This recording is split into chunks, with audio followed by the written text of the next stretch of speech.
What's going on, everybody? Logan Arliss here for another Webinar Wednesday event, live from Illinois Aviation Academy. I'd like to start off with some announcements. So we did a lot of flying here at the Academy over the past week. And I'd like to give a shout out to Tommy Edgar, who completed his first solo flight, as well as our three newest instrument students, Mr. Andrew Vincent, David Paris, and Tony Benedetti, who just completed his instrument check ride today. So congratulations, guys. Really good job. Keep up the good work. Our guest for tonight is going to be Mr. Andy Priester.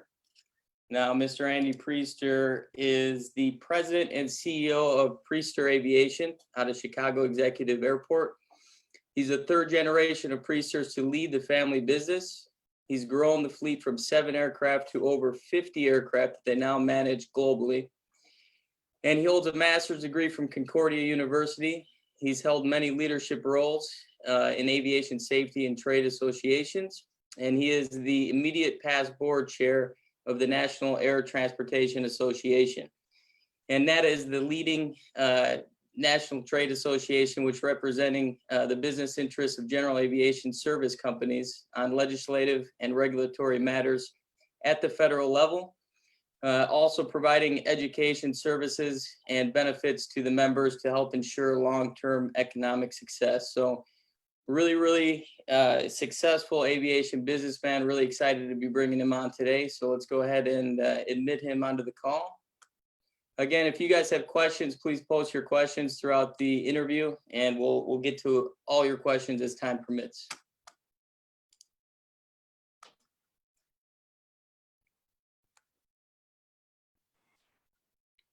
Hey, Andy. Logan, how are you? I'm doing great. How are you doing? I'm doing great. I appreciate it. How's traffic today over at Chicago Executive? You know, every day it's getting a little bit better. So it's all marching in the right direction, right? Absolutely. Yep. So we were up, got some good flight training in today. It was pretty windy, but that makes for some good crosswind landings and some successful flight training. So we had a bunch of planes up and about today. Oh, good. Now yep. So really good day. So you are a third generation of the Priester family to lead the family business. And yeah. If it wasn't for your family, Chicago Executive wouldn't be nearly the airport that it is today. So I was hoping that you could share with us a little bit about the history of the company, as well as the change in dynamics since its inception in 1945, all the way until today, 75 years later. No, I appreciate the opportunity to be with you and your students and be able to share a little bit for whatever it's worth. And yeah, our heritage and our history is something that I'm very proud of. I know my family's very proud of, and thankfully, all the folks I get to work with are really proud of. And yeah, the company itself, it started back in 1945, and to go back a little bit before that, my grandfather, he was really a railroad fireman, which back in the days of the steam locomotives, he was the guy that shoveled coal into the steam engine. And the way the company got started is back in the 20s and 30s, there was no such thing as an A&P mechanic. So anybody that did have an airplane, if the airplane wound up breaking, the owner of the airplane would go down to the corner garage and see if he could find a mechanic to help fix his airplane. So that's exactly what happened. When my grandfather was working at the corner garage, when he wasn't at the rail yard, he started bartering time, fixing a guy's airplane in exchange for flight lessons, and he wound up falling in love with aviation. So that's where the passion really began.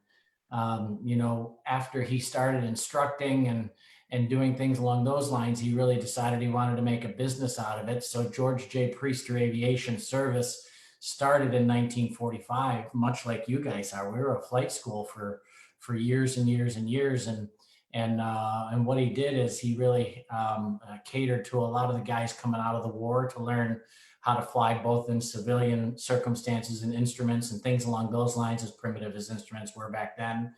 And he really built the business as a as a flight training facility. And back in 1953, he wound up buying the airport, and we always kind of joke around. His philosophy was pretty simple. He said, listen, if I'm going to wind up having an aviation business, I should probably have an airport. So then, we always say he did this big market survey, and, he took a look at what airports were around Chicagoland. The truth is, Palwaukee at the time was the only airport that wound up being available. And the only reason it was available is Parks University used to do training for military, where they used to actually take off out of Palwaukee, and they would put barges in Lake Michigan, and they would train some of the early military guys. And then, of course, after the war, they didn't need to keep doing that. So they sold Palwaukee Airport, and my grandfather got the chance to buy it. So, fast forward a little bit, my grandfather, God love him, and God rest his soul, he was a visionary, and he recognized really pretty early that flying was going to wind up being a business tool. And in fact, I remember when I was young, we still have some of the old posters that say flying is a business tool. So he really set forth a goal to develop aviation as a business, to develop aviation as a business tool. When he bought the airport itself, I don't know, it wound up being 30, 40, 50, 60 acres, whatever it was. And he knew he was going to need more than that. So he really set forth on a path to gather up more land. It was farmland back then. And even those stories wind up being funny. When he originally bought the airport, and you see the picture up there on the 1960 side of things, but when he originally bought the airport in 1953, it was even smaller than that. And my dad tells stories about going out and lighting. They were cinder runways and literally ash pot runway lights. So my dad will walk down the runway, and he would light, the candles. So then anybody flying at night would wind up seeing these ash pots. And of course, it's the equivalent to today's runway lights and everything. So you just listen to these stories, and it's pretty amazing. And anyway, so my grandfather saw how aviation was going to be utilized for business. So he started trying to gather money, talking to banks to buy more farm fields to really develop what you see in that picture in 1960 to what the airport is essentially today. Same runway layout, things along those lines. The one kind of cool story about that is back in the mid 60s, or when he was doing the development and paving the runways, he recognized the early turbojets were coming out, right? The early Cessna 501s and the Lear 23s, the Jetstars, the early Saberliners, all of those were being developed, the early Challengers. And, both him and my dad, they were smart enough. They actually went and they visited the early manufacturers, and they said, how much runway do you need to accomplish 80% of your missions? And the answer back then was 5,000 feet. And that's what set the length of the runway. Even as for all of you guys that have landed at Palwaukee before, the main runway is 5,000 feet. And that's why it's 5,000 feet. So yeah. And the other kind of cool story, although it's not real cool. So the family wound up selling the airport, of course, to Wheeling and Prospect Heights in the mid 80s. And to the extent you're even interested about that, I'm happy to share stories. But one kind of funny thing was when my grandfather paved the runway, with the good Cook County construction practices back in the mid 60s, when he paved the runway, he paid for 5,000 feet long by 100 feet wide. And then when we sold the airport, when they went and they did the measurements, it turns out it was 5,000 feet long by 99 feet wide. So we got snookered out of 5,000 feet of runway at 1 foot at a time. So just kind of funny things that come out, after the fact and things along those lines. But, the airport itself, I'm proud of it. There's been a lot of instrumental developments and instrumental things with the airport. I think it was the country's first public tower at a private airport when we owned it. So, just because there was such a need for so much traffic, to have a tower at a private airport, and it was busy. I can remember I used to think I was pretty cool telling all my friends that We had the busiest private airport in the world, but at the time it was. Of course, it isn't anymore. But you know, it's really kind of played an important role in Chicagoland aviation, and we're really proud of it. Absolutely, yeah. Such an interesting history that you guys do have, and such a statement to be so successful for 75 years now. Such a big accomplishment. Thank you. I Um, appreciate it. I'm just trying to not yes, screw it up.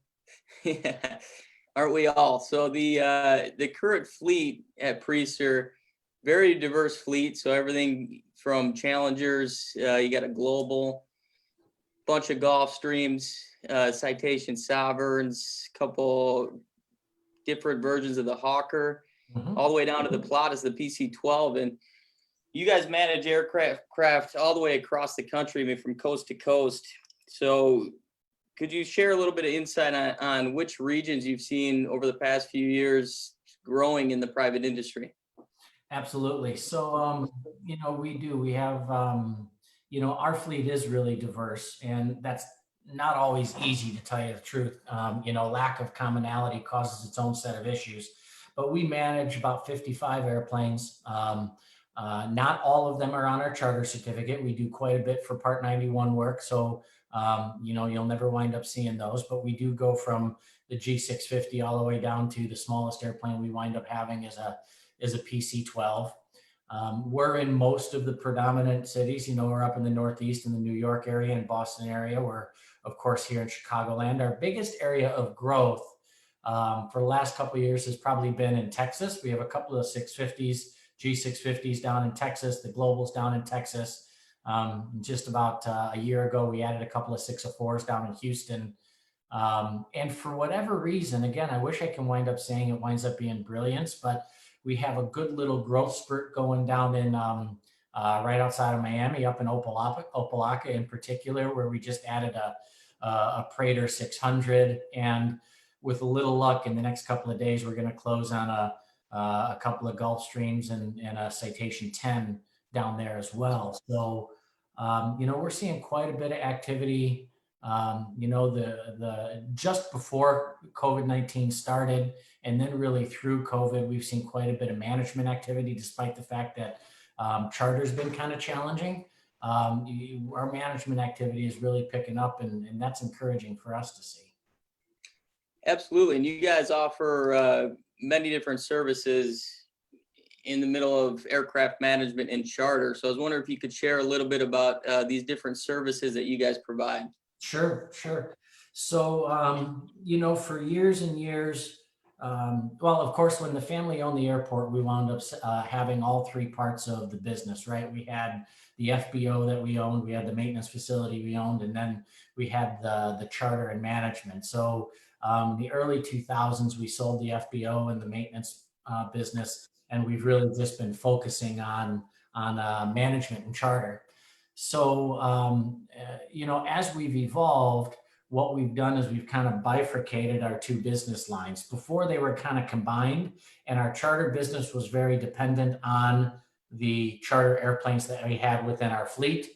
You know, as we continued to grow and our demand increased and we started brokering more and more, we really made the decision to bifurcate the management and the charter side, and they operate independently of one another. So on the management side, we wind up having full management, both Part 91 and 135. And full management is exactly that, right? We hire the crews, we oversee all the maintenance, we negotiate the hangar, we coordinate all the trips. You know, we manage all the money, we pay all the bills.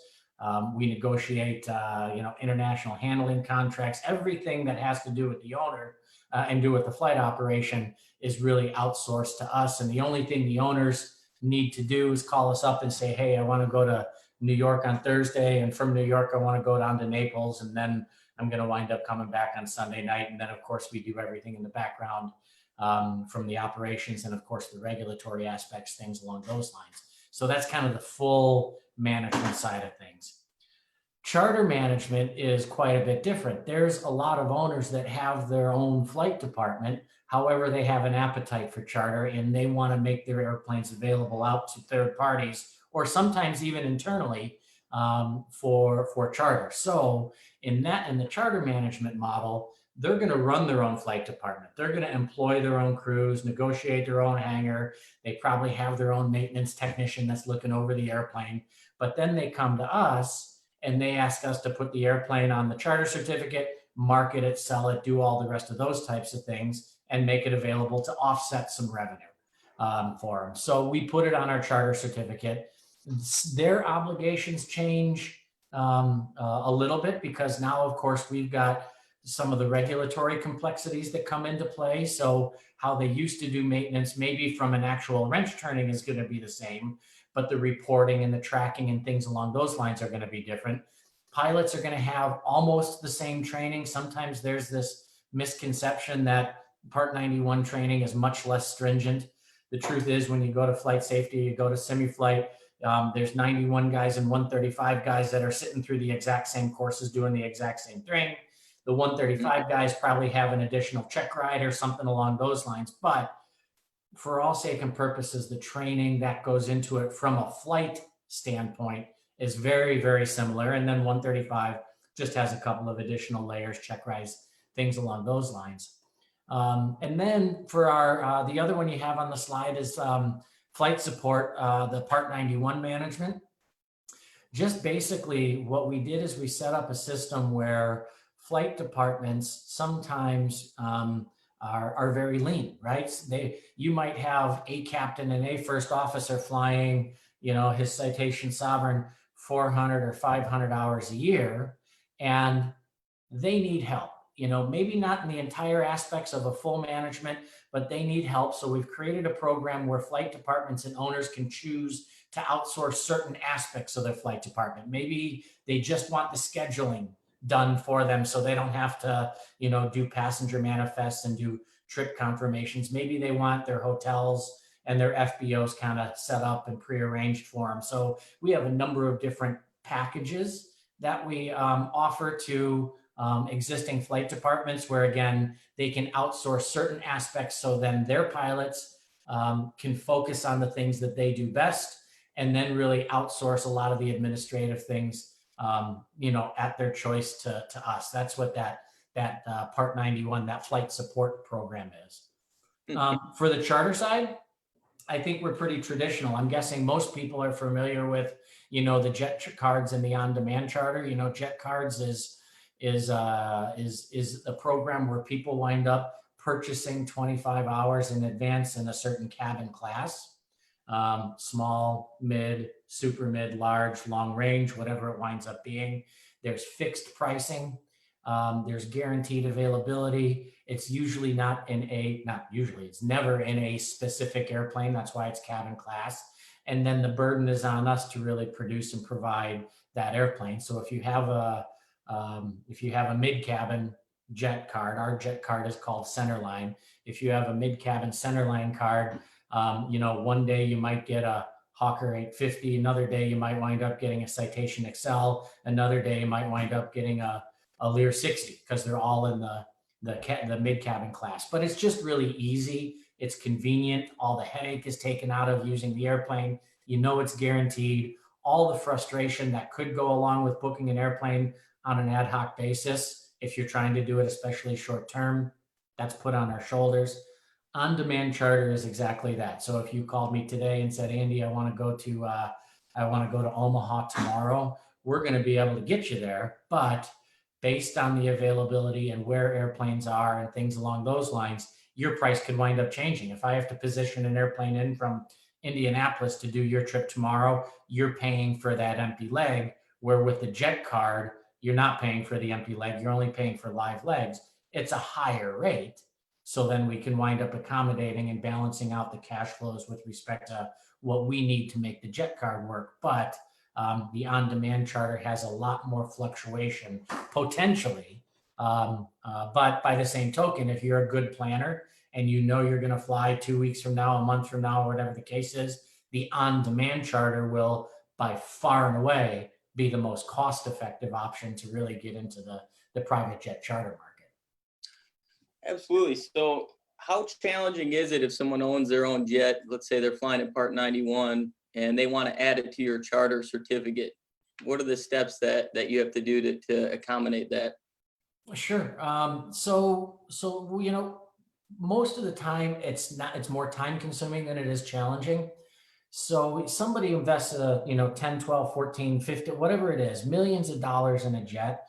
Those owners are probably taking care of and doing the things that they were supposed to do to begin with, following chapter 5 of the maintenance manual from the manufacturer and doing all the rest of those types of things. So most of the time, as long as they've been maintaining the airplane properly, it can go on to the charter certificate. Now, the types of things that we wind up doing, our obligation as a charter operator to the FAA is to be able to demonstrate that that airplane is fully compliant. So when we conform the airplane, we're literally looking over all the logbooks, reviewing the camp runs. We're making sure not only that everything is up to date, but we're also making sure that the part number in the camp run is the same part number that's actually on the airplane. So there's probably 250 parts that we're actually checking. Of course, you could have the airplane for a year. It would take that long to check all the parts if you were to do every single one of them. But we do a significant portion of checking the parts to make sure those part numbers match what's in the camp report, because the FAA holds us responsible to make sure that the part in the airplane winds up being in compliance. So, the conformity process usually takes, after you go through the contracts and everything, it usually takes a 2-day logbook review to make sure you have all the data that you're looking for the airplane. It'll wind up taking a 4-day evaluation, a physical evaluation, where the airplane comes to Chicago Executive. We review it again, verify everything. Our friends from the FAA come over, they look at it, make sure that we're doing everything right and the airplane indeed complies. And while that airplane is going through conformity at Chicago Executive, the crews are going through an indoc, because of course, flight safety and semi-flight do all the flight operations types of things and do some of the check rides. We have an entirely different set of process and procedures, and you learn paperwork and you go through our safety management system and our emergency response, and who do you call when this happens, and what happens when the charter passengers change, a destination. So there's about 4 days of going through process and procedure with Priester, so that pilots and crew chiefs know what's going on. But by the time that gets done, it really is much more administrative. We go through some customer service training too, because we want to make sure that the passengers or the pilots, who usually are flying the principals around in the back of the airplane, having people that they haven't visited with before just creates a little bit of a different environment. So we do a little bit of customer service training with the pilots as well, but it's a good process. I mean, it really is. I think people enjoy it. People that kind of like to get into that environment and have that personal aspect, or enjoy, interacting with people personally, kind of enjoy it. Absolutely. And I saw recently, in a response to COVID-19, you guys actually dropped the minimum buy-in on your jet card from 25 hours to 10 hours. Is that something that's going to stay long-term, or was that just a temporary measure to deal with the pandemic of COVID? I don't know what our sales guys have done. I would imagine we'll wind up keeping it for several more months. I mean, it's really kind of incumbent on all of us. So let me take 2 steps back. COVID-19 has affected everybody. It's affected a lot of us in aviation as well. And one of the things it has done is it's created an entirely new upswell of potential clients getting into the private aviation market, into charter. What we found is a lot of those customers, they wind up getting sticker shock. They're used to paying $350 round trip to Florida, and even though they're wealthy individuals, they call us up and they get a $16,000 or $18,000 round trip bill, and they go, whoa, slow down. So we're trying to reduce our barriers of entry to really encourage. I mean, the hourly price of the airplane is the hourly price, but we're trying to reduce our barriers of entry, because the more people we could entice and get into the industry, it's going to be good for all of us, right? So that was an attempt, a good attempt by our sales department to really reduce that entry point. Reality is, Logan, 10 hours, people that use private aviation, 10 hours is, 2, maybe 3 trips. So Right. 10 hours is not that many hours. So it's 2 round trips to New York. So, if we get a customer out of it and it's a more flexible way for them to pay and again, get into the market, then it's good for everybody. Absolutely. And just like you're saying, many private jet companies have been seeing an influx of new customer inquiries and acquisitions, such as NetJets and Magellan Jets and Sentinet. And we're seeing that the private jet industry is doing a lot more flying than the commercial, the airlines are. So I got some graphs up, which go back a couple of days of the 7th of June. And the airlines are still coming out real slow from the April where they hit bottom, and they're up to about 17%. Now, looking at the Part 135 operations, and like we were saying before, this isn't technically all charter flights, but it's every airplane that is listed on a charter certificate.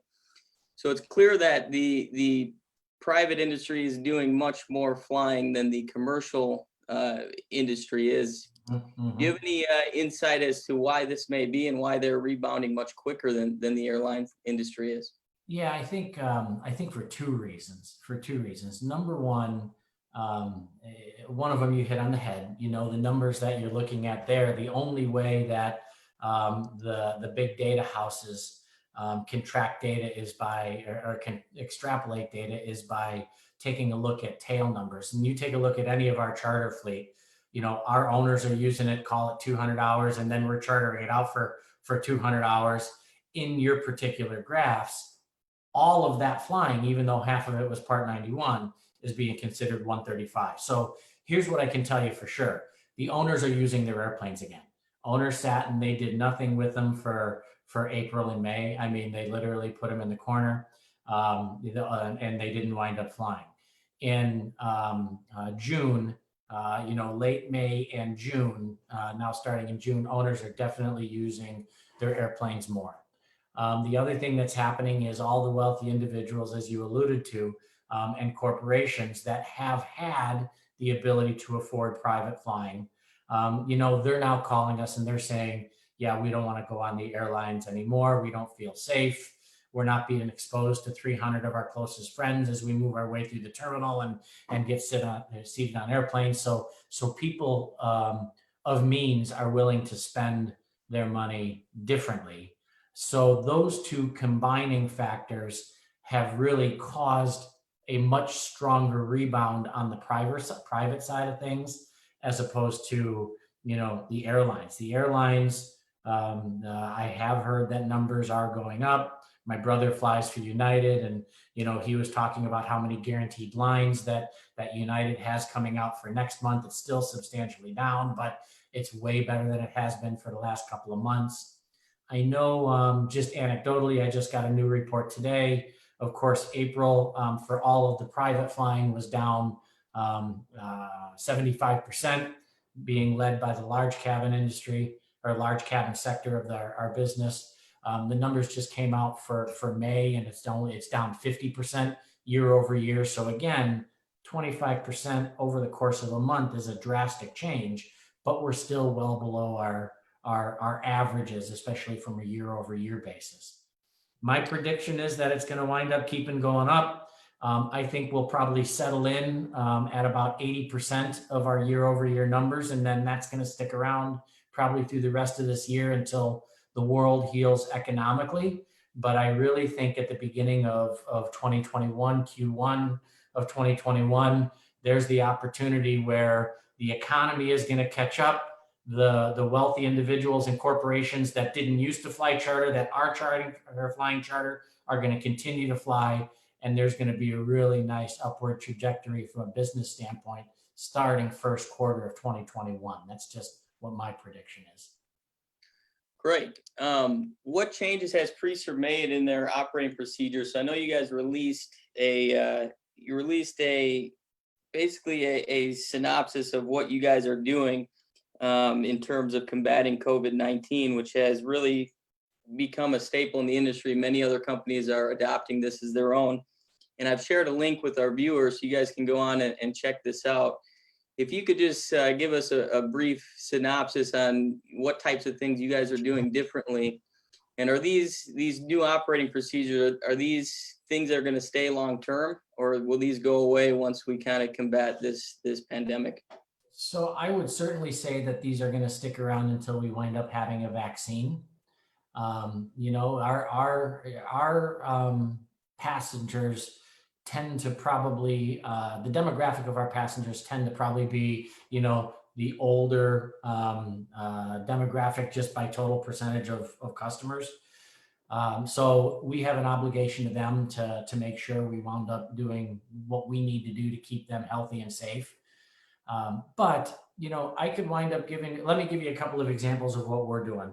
What I'm not going to do is share what everybody else is doing. And that winds up being, you know, you put the special sanitizing agent on the inside. And, you know, a lot of people have made a lot of big deals about that, which they should, by the way. It's what everybody should wind up doing. But we have done all of those things, done the special treatments inside. But the other things that our team, and I'm really proud of our team for doing this, it was really led by Phil Dacey, who is our vice president of flight ops. He sat down, he came up with 6 pages and came up with a process and procedures guide. And we're considering things like, where do we wind up meeting our passengers? Do we wind up carrying their baggage? How do we interact with our passengers? You know, how could we minimize all those interactions? And not only what are we doing, we have to retrain our pilots, because part of what we do is customer service, and everything that we're talking about in terms of social distancing and not having contact, it is almost counterproductive to the customer service model. So not only do we have to say, hey, instead of grabbing the bags when a passenger comes through the door, and now they're saying, hey, great to see you from 6 feet away. Hey, great to see you, but will you carry your bags and leave it next to the wing? You know, if we did that 6 months ago, I'd get a phone call from a customer going, your pilots are a bunch of jerks. They wouldn't even take my bag, right? So I mean, we have to change how we interact with people, but we're also training our pilots how we communicate. So we say to our passengers, hey, listen, it's great to see you. I don't mean to be rude, but for your protection and for ours, can you just hold on to your bags and let us get you a baggage cart? Bring it out here. You'll set it down next to the plane. We're going to get our gloves on and load it up and do all the rest of those things while you guys get comfortable. And maybe it takes an extra 5 or 10 minutes for everybody's protection, but those are the types of things, other things that you just don't even think about. So are the aircraft stock that we wind up having on board, right? You go on these airplanes and you're literally like a kid in a candy store, and you open one drawer and you got M&Ms and, you know, peanuts and all the rest of that stuff. And another drawer's got booze, and another drawer has Coke and all the rest of those things, and they're filled to the brim. Well, we've changed our stocking procedure, because the more things we have in the airplane, the more things can wind up being contaminated. So now our standard procedure is go with minimal stock. We make sure we know what our customers want. And then we replenish much more frequently, just so that we can make sure that we minimize potential exposure and impact and things like that. So everybody thinks about wiping down the seats and the trays and the tables and all the rest of that stuff, but it takes some good thought and some good planning with how you're going to roll out the rest of your operation to make sure you do the best you can for the health of the passengers and the health of the crew. Right. And as we see this rebound coming out of April, where are you seeing the biggest growth rates coming back since they were down in April? So are these coming from, you know, what size jets are flying most? Is this domestic flights, global flights? Where is it coming back the greatest? Domestic, small, and mid. That's by far and away the fastest one. So, you know, international flying still pretty much shut down. Very, very little international flying going on. Some of the islands are opening up now. I think I heard that the Bahamas are opening up in the next week or so. I don't remember the exact date, but international flying's down. But, you know, your domestic, your small and mid, the new people using private aviation are still trying to be reasonably frugal as you can be in our industry. So we're seeing much more Citation Ultra, Citation Bravo, things along those lines. Certainly, depending on the mission, slipping into the mid cabins, things along those lines. A lot of one ways still, a lot of one ways. So the percentage of one ways that we're doing by volume is, for the last couple of months by percentage, it's been quite a bit. So we're still getting quite a bit of requests for that. People going back and forth to Florida. I had somebody that I knew just called me today and said, "Hey, listen, I got to move my kid and her 3 friends out to camp in Maine, and we don't want them on the airline. So, it's 5 weeks long. So they're asking for one way." So, but definitely small and mid cabin is coming back the fastest. Heaviest is pretty slow still. Right. And the new customers that you're saying that are coming in, so they're getting a little taste of the private world now. As they come into the private world of aviation, do you think that they're going to continue flying private even when the commercial airlines get back up to speed and conditions start to improve in that market? We do.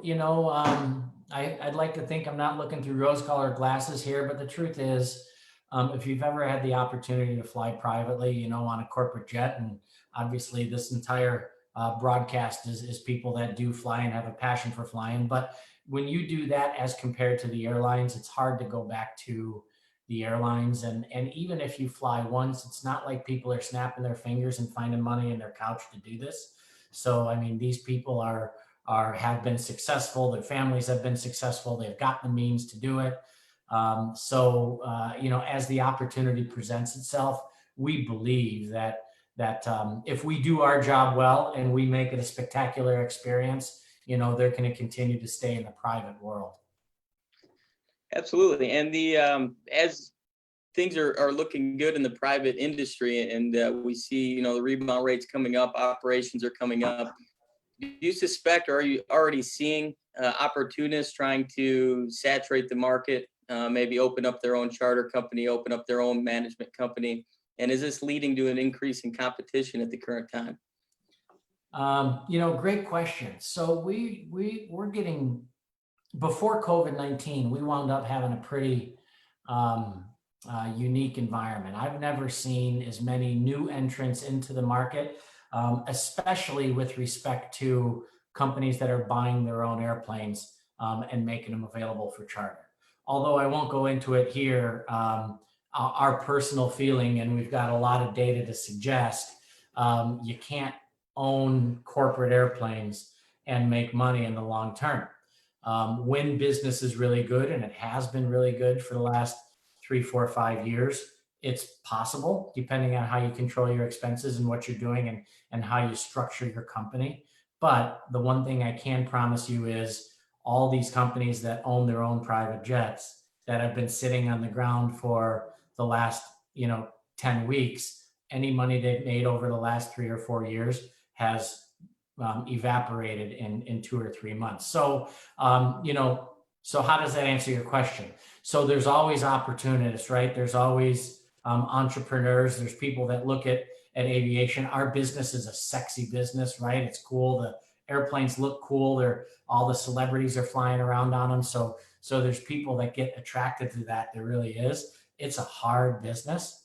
And I think when opportunists, to the extent they exist today, if they really examine the business model and they overlay the economics of the last 3 or 4 years, they may look at that and go, nah, I don't know that I'm in it for that kind of a risk, kind of going forward.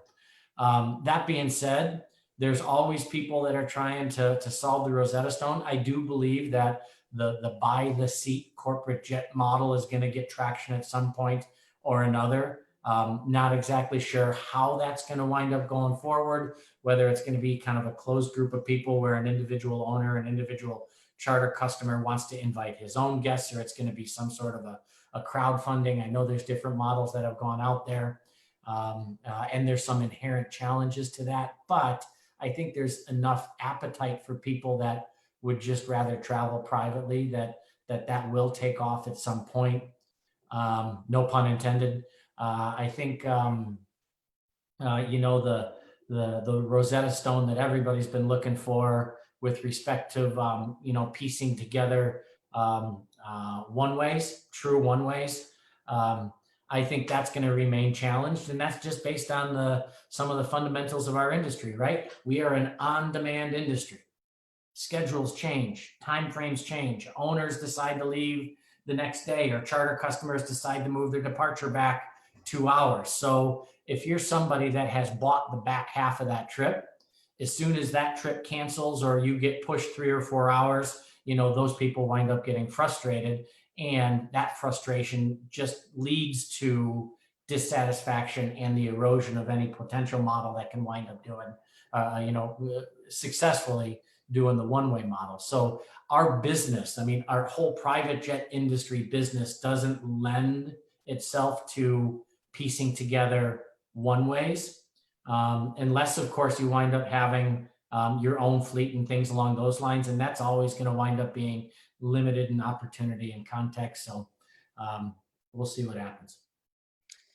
Absolutely. And yeah, so you kind of touched on the next question, which was, we know the benefits of flying private. You're set your own schedule. You don't have to go through the terminal of the airport, don't have to check your bags. You got the airplane to yourself. You get more direct flights to your destination, don't have that commuter going to and from the airport. The biggest con is obviously the cost and the price of chartering a private jet to your destination. And a lot of this is due to, the low demand for flying in the private jet industry, and which leads to poor asset utilization, which then causes high pricing, which further reduces demand. So it's kind of this recurring loop that is hard to break. And you mentioned, the softwares companies are coming out, such as Wheels Up, which has come up with a way of asset sharing in ways to decrease pricing and hopefully increase demand. Do you think that this is going to be the future of the industry, and would it be something that you and your company would take part in? So the asset sharing, if there's a model that winds up working, we think that there is probably some ways to drive down costs. You have to split your costs into two categories, right? Your direct operating costs, those aren't going to ever wind up changing. That's really determined by the market, and the market is things like labor rates for maintenance and the price of a gallon of jet fuel and things along those lines. So we don't have any control. The name of the game that you're alluding to, Logan, is essentially flying more hours or sharing the fixed costs amongst a couple of owners. The question is, will we participate in that? Absolutely. We do have a number of aircraft that we manage right now that have multiple owners. And each one of those owners, obviously has their own hours. One owner by himself, it wouldn't wind up making any sense. Two owners, if they can figure out a system where they can use the airplane, they can share the fixed costs, and it winds up making a lot of sense. There's a company, actually, Partners in Aviation, based right down there in DuPage, which is one of the first companies that has created a format and a framework where two owners that don't know each other, could come together, and they have a framework through which they can, co-own an airplane and a set of rules that allows them to do so and ultimately reduce costs. Now, does it cut the costs in half? No, because of course you have to have more fixed costs to accommodate both owners. But by co-owning an airplane, it does have the opportunity to reduce numbers significantly. Very, very interesting. So what does the future look like for Priester? So you got any exciting plans that you're going to be rolling out with here? World domination, right? No, so we're a conservative company. We really are. There's a lot of companies that are flashy out there, and I don't fault them for it at all. I can tell you, we're not going to go buy our own airplanes. We don't want to. We've really built our business since we sold the FBO and the maintenance side at being advocates for the owner and really trying to align ourselves with the owner to make sure we can deliver exceptional service and look out for their best interests. So we're not going to get into maintenance. We don't want to do all the rest of those things. We're going to oversee it. I do think there's a couple of products out there. There's one that's really interesting that you'll probably see some scuttlebutt in the next 3 to 4 months that nobody's ever seen before. That's going to wind up making a big difference for us. And I wish I could wind up saying more, but I can't. But we're excited about those opportunities. Other than that, you know, for us, Logan, it's slow and controlled growth. We don't want to get ourselves into something that we can't handle. You know, the truth is the regulatory complexity, whether it's domestic or international, advances at a pace that's hard for a lot of people to keep up with. So a lot of our effort is really spent on managing, you know, industry and operational changes and making sure we can continue to deliver for our owners and our charter customers. And any time that we're not spent doing that is really when we're, you know, developing some innovative plans. But I don't think you're going to see any major changes for us. You're going to see slow growth and expansion, other parts of the country, probably some focuses. So right now we're strong in Texas, and we don't have a physical office down there. So I could see us in the next 6 months, maybe 12 months to actually have a bigger presence in a shingle down in Houston or Dallas. Probably not up in New York, depending on what happens, maybe in South Florida as well, to really support the growth initiatives that we wind up having there. But for us, I think it's more of the same. Great. So we have a lot of young aviators that are watching. And so I'd like to ask, does Priester offer any internship programs for young aviators with a passion for aviation? Sure. The answer is yes, right? We don't have a million of them, but if there's somebody that's really interested that wants to come, you know, we have done things from a job shadow program. If people want to do something more long-term over the summer, we have worked with some people over the summer. We would certainly entertain, and I don't know the exact structure, but we would certainly entertain what I'll call a long-term internship. And where I'm going with that is our industry is so unique that it's sometimes difficult because the time it takes to train somebody to effectively contribute within the company takes a while. So if there's somebody that wants to commit a little bit of a longer time period, and I'm not saying 40 hours a week or even 20 hours a week or things along those lines, if they just want to learn corporate aviation and they're willing to commit the time to get trained and then stick around and really participate, we would certainly entertain something along those lines. So feel free to shoot me an email and let me know what you're thinking and what you might want to do. And I'd love to talk to them. Great. Well, I'd like to say thank you so much for giving us your time, and we really appreciate your knowledge and sharing an hour of your time tonight with us. I'm very happy to do it. And if I can do anything else to be supportive to you guys or any of your students, just let me know. I'm happy to pitch in. Awesome. Thank you so much, Andy. Take care. Good talking to you. You as well. All right, guys, that is it for tonight. Thank you all for watching. Stay tuned. Next Wednesday, we'll have Bob Rockmaker on from Fasana, and we'll be discussing the flight training industry. Have a nice night.